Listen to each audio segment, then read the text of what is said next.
नमस्कार प्रणाम। हम राघवेंद्र स्वागत बाटे आप सबके इन खबर के भोजपुरी चैनल पे।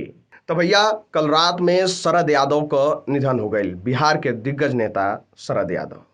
लेकिन का आप सब जानता नहीं कि शरद यादव के प्रयास से ही लालू प्रसाद यादव बिहार की सत्ता में शीर्ष स्थान पर पहुंच गई ना। आप सबके बता दें कि कर्पूरी ठाकुर के निधन के बाद उनके द्वारा पहले तो लालू के विधानसभा में नेता प्रतिपक्ष बनौले खातिर आगे बढ़कर सहयोग कइल गई। फिर 1990 के आम चुनाव में कांग्रेस के पराभव के बाद खंडित जनादेश के बीच लालू के मुख्यमंत्री बनौले खातिर मैदान सजावल गई। जब जनता दल रहे, लालू पहले शरद यादव के सहारे भाजपा के सहयोग से बिहार में सरकार बनौने।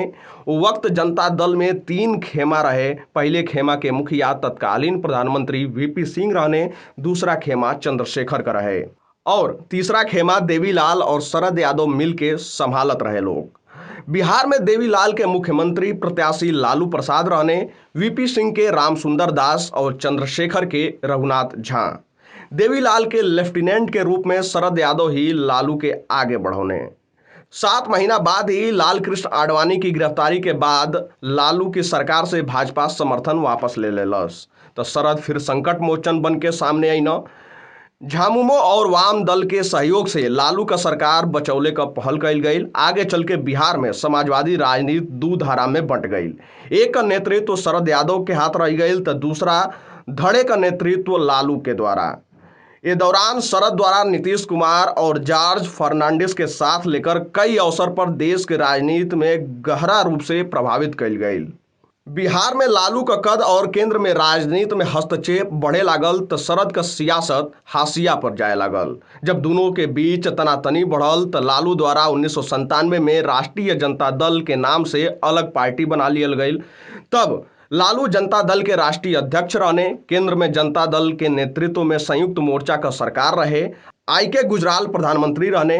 पार्टी में लालू के एकाधिकार से शरद के परेशानी उखत रहे, जेकरे बाद उनके द्वारा रंजन यादव के साथ लेकर लालू के अध्यक्ष पद से हटौले का तैयारी कर लियल गई। लालू इसे अनजान रहने, उनके द्वारा दोबारा चुने गईले का भरोसा रहे, किंतु शरद द्वारा दूसरे प्रदेश का बड़ी संख्या में अपने समर्थित सदस्य के राष्ट्रीय परिषद में जोड़ लियल गई और लालू के हटौले का तैयारी कर दियल गई।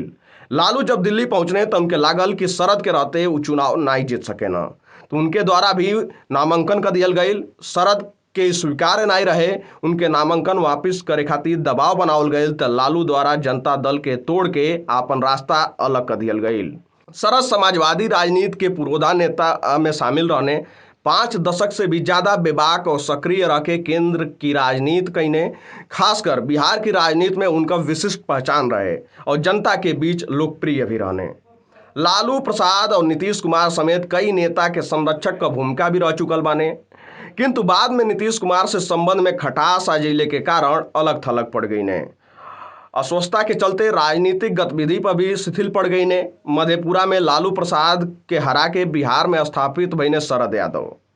आप सबके बता दें कि आपन जन्मभूमि मध्य प्रदेश की राजनीतिक जमीन छोड़कर आखिर शरद यादव बिहार काहे खातिर रही न, ये प्रश्न बार बार उठेला।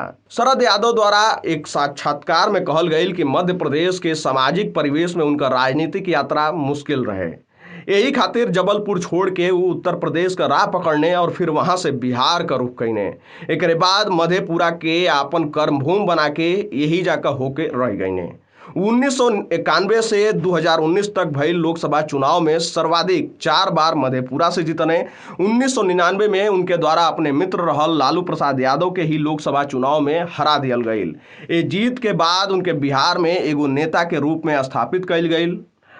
लेकिन राजनीति जीवन का सफर आखिर एक समय में अंत अबे करेला। तो भैया, बिहार के दिग्गज नेता शरद यादव का कल निधन हो गई। फिलहाल एक खबर में इतना ही।